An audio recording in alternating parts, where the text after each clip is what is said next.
Y'all brought the receipts for real? Boy. Let's see. Oh.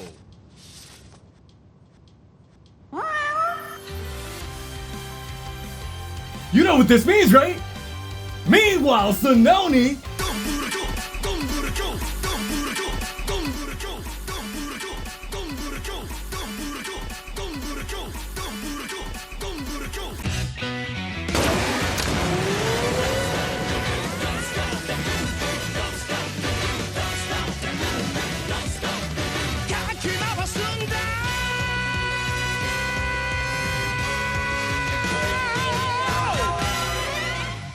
BoonBoomger's been out for a month already, and damn, time really do be flying. Going back to the conventions and the norms of this series, after taking a departure for the last 2 years, there's been some things I've enjoyed, some things that I've disliked, but overall, if I were to describe this show in one word, it's fun.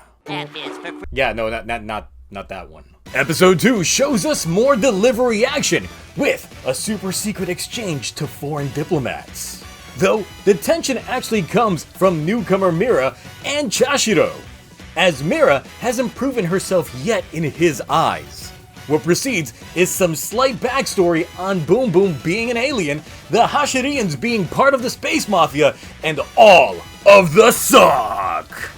Y'all, they straight booning with this one. Chashiro also gets some backstory in his break into Taya's place, which earned him a spot on the team.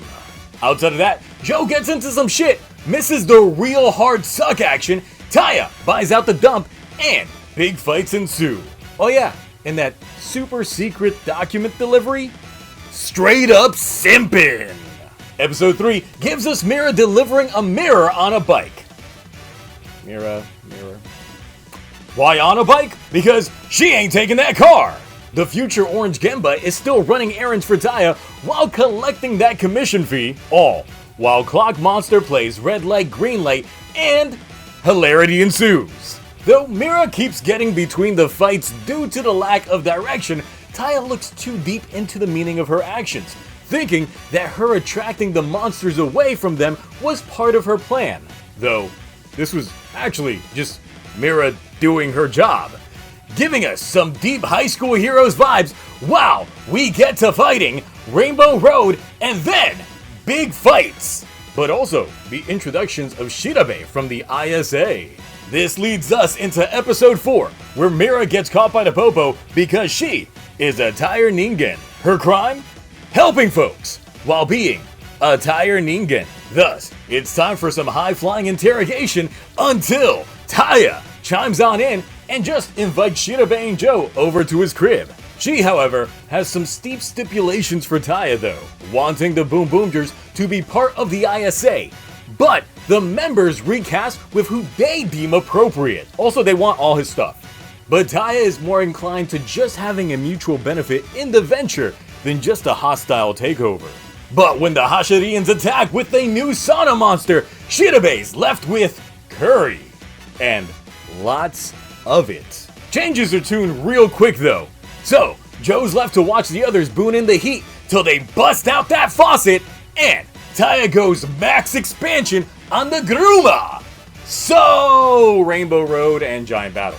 Episode 5 has Joe wanting to be part of the squad, and Taya just ain't feeling his vibe. Team Hashirian is out playing darts, but eventually give rise to the dartboard Gruma. Joe goes soul booning while that dart Gruma gets to tormenting folks. That is, until Joe shoots one off right in his eye. And leads him to that one abandoned warehouse. See, the remaining 2/3 of this episode is literally just fighting. But Joe, in his discovery of his inner boon, finds that his answer to booning is protecting the other Boomgers. This gets him the special delivery of a brand new changer and weapon, officially giving us Boom Black. With these episodes of BoonBoomger, we get the debut of Boom Black and the phase change armament to Boom Boom Robo. So with that, let's talk forms.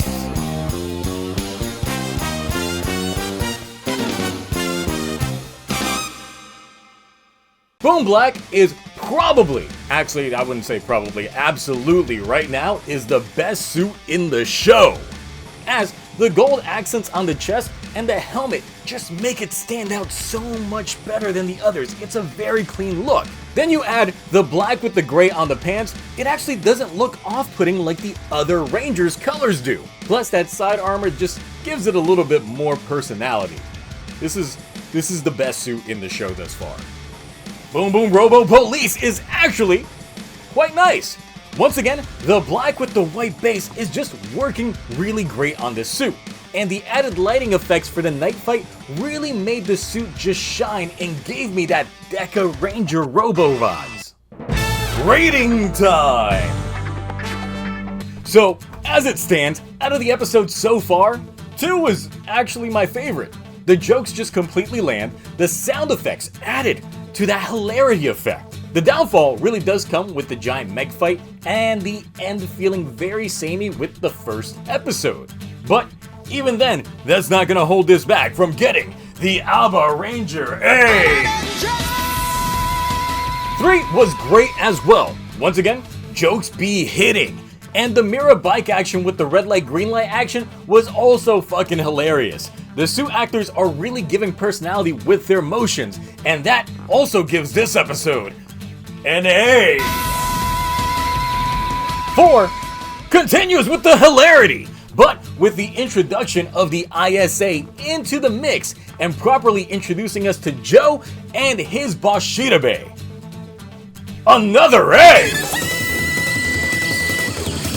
5 does suffer a bit for me, and it is because, like I said, 2/3 of the episodes are just straight action. And while that's great entertainment, for the most part, it doesn't give me the big meaty substance of some major plot on there. But it did give Joe some of the best personality that we've seen in the show thus far. But I would still have to give this episode the Bioman B.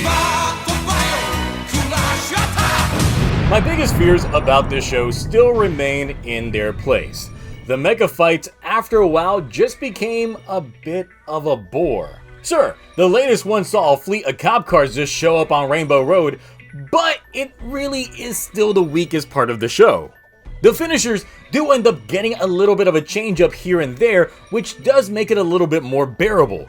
And luckily, the form change for Boom Boom Robo is giving us a little bit more action than just unscrewing everything for the finale finisher.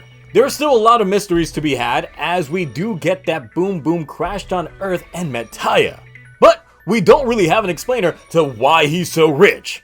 But I do get the feeling that the two have some sort of correlation. I'm really hoping for an episode where Taya forgets his checkbook and pulls out some paper, just to see that it's fake Boon bucks, and he's just been passing it off as real money. Thus, he gets thrown in jail for counterfeiting, and the others have to clear his name. Toei, I know y'all steal my ideas from time to time. Hit me up. Then there's also the dream that they are working towards, so there is that seed planted between those two. So as of right now, Taya is actually the weakest part of the cast for me. But usually episode 6 is a red focused episode after making the loop around to the others, but since Genba has not been properly debuted as a member yet, it does seem that maybe still we might get something Taya related next week. So does that mean that we'll get Genba as a proper debut in either episode 7 or episode 8?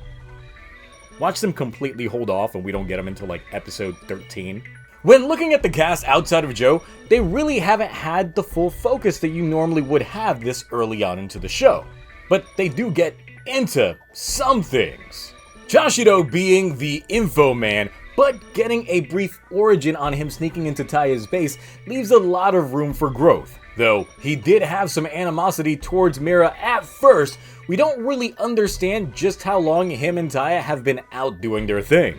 Mira's happy-go-lucky nature was a bit annoying for me at first, but luckily that doesn't seem to overstay itself as these episodes have progressed. Joe, on the other hand, has been in every episode getting caught into hijinks, but witnessing the Boomgers firsthand and wanting to join their ranks while properly earning it. Though the way Taya went about his attitude with him kind of rubbed me the wrong way. Like I said, he feels like the weakest part of the cast because he just seems very two-note. In the original presser, they described him as someone that can see a person's true worth, but we know that he can misunderstand what he sees, while Joe, on the other hand, is pretty much a good guy cop that makes you just want to root for him at the end. Genba is the oddity in the group, and I can't wait to see just how they introduce him into the cast proper. Has he already been a BoonBoomger? He does already have a changer, but does he only work if the price is right?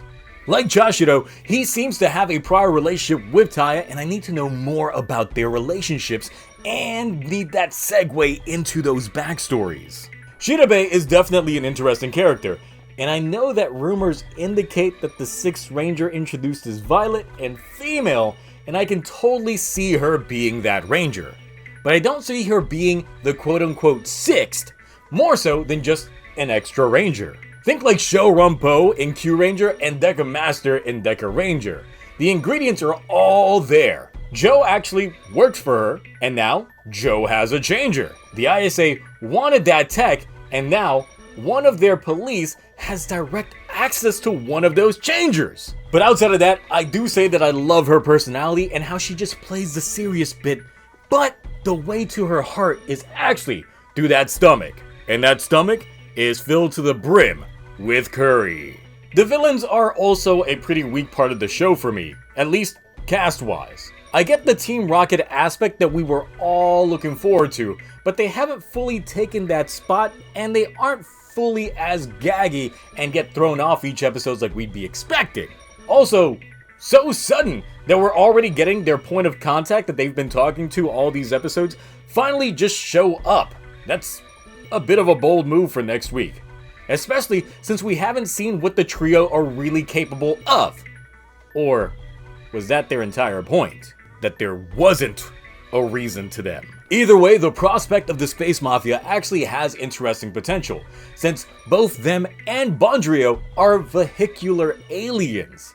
Maybe Bondrio is actually the son of the head honcho and wanted to escape that life. It could lead to potential brand new Mecha and other characters that are just evil Mecha. Now, since this show follows your basic formula of Monster of the Week while also being back to basics in other standpoints, it's actually an enjoyable ride that just gets a little bit too formulaic in the back half of each episode. The fights on Rainbow Road and the mecha fights are already boring me, and I hope that they really start mixing things up. Get a stage change or something! Taking a step back from the serialized nature of the season before it could be both a blessing and a curse, as it does allow itself to not really fall into a writing slump as they are just playing it week to week. But at the same time, that might not be for everyone. At the end of the day, this season does appear to appeal to a much younger crowd, so we'll see if that correlated to a bigger and better increase in toy sales. But those are my thoughts. What are yours? What did you think about BoonBoomger up until now? Hitting that mark? Or dropping the ball? Or just okay? Anyway, that's it for me. I'll see you next Boon!